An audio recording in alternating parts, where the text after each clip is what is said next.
Percentage ప్రాబ్లంను ఈజీగా చేయడం ఎలా? చూడండి ఒకసారి ఇక్కడ ఇద్దరు అభ్యర్థుల మధ్య జరిగిన ఎన్నికల్లో 10% ఓటర్లు ఓటు వేయలేదు. గెలిచిన వ్యక్తికి 60% ఓట్లు వచ్చాయి. అతని మెజారిటీ 1800 అయినా మొత్తం ఓటర్లు ఎంతమంది అన్నాడు. చూడండి ఇప్పుడు గెలిచిన అభ్యర్థికి ఎంత వచ్చిందో చూడండి. ఇక్కడ పోలైన ఓట్లు 100% అయితే దాంట్లో గెలిచిన అభ్యర్థి ఓడిన అభ్యర్థి. కాబట్టి 20% అంటే ఎంత? 1800 అయితే 100%. సో పోలైన ఓట్లు ఇవి. ఓటర్లు వేయలేదు కదా, వాళ్ళు మొత్తం ఓటర్లు నేను ఎక్స్ అనుకుంటే దాంట్లో 10% వేయలేదంటే 90/100 ఈజ్ ఈక్వల్ టు ఎంత? 9000. ఇవి పోలైన ఓట్లు. సో మొత్తం ఓటర్లు X is equal to 9000 into 100/90 00 9 ఇది. So X is equal 10,000.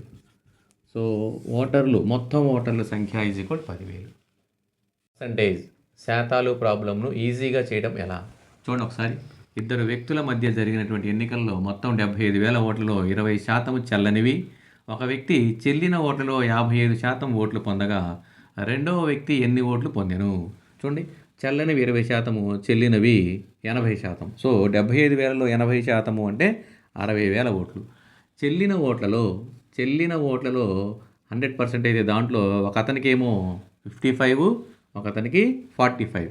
45% అయితే ఎంత అన్నాడు. చూడండి 100% ఈజ్ ఈక్వల్ టు చెల్లిన ఓట్లలో 100% అంటే 60,000 ఈజ్ ఈక్వల్ టు రెండవ వ్యక్తి 45% ఈజ్ ఈక్వల్ టు ఎంత అన్నాడు. చూడండి ఇక్కడ 45 into 60,000 divided by 100. 2 zeros cancel చేసేస్తే 27,000. సో రెండవ వ్యక్తికి వచ్చిన ఓట్లు 27,000. Answer is 27,000. శాతాలు ప్రాబ్లంను ఈజీగా చేయడం ఎలా? చూడండి ఒకసారి ఇక్కడ మనకి ఇద్దరు అభ్యర్థులు పోటీ చేసిన ఎన్నికల్లో 60% ఓట్లు సాధించిన అభ్యర్థి 14,000 మెజారిటీతో గెలుపొందెను. అయినా గెలిచిన అభ్యర్థికి ఎన్ని ఓట్లు వచ్చాయి? 100% తీసుకుంటే ఓట్లలో గెలిచిన అభ్యర్థికి 60 అయితే ఓడిన అభ్యర్థికి 40. వీళ్ళిద్దరి యొక్క డిఫరెన్స్ ఎంత? అదే మనకి మెజారిటీ.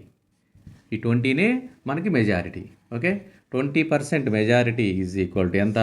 14,000 అయితే గెలిచిన అభ్యర్థి 60% ఈజ్ ఈక్వల్ టు ఎంత? చూడండి 16 into 60 into 14,000 divided by 20. 0 2 table 3 times.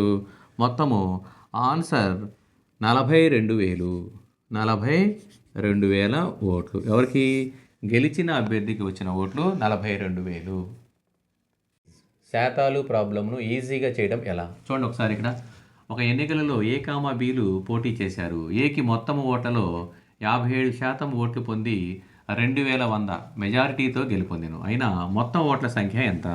మొత్తం ఓట్ల సంఖ్య పర్సంటేజ్ 100% తీసుకుంటే గెలిచిన వ్యక్తికి 57, ఓడిన వ్యక్తికి 43. ఇద్దరి యొక్క డిఫరెన్స్ 14.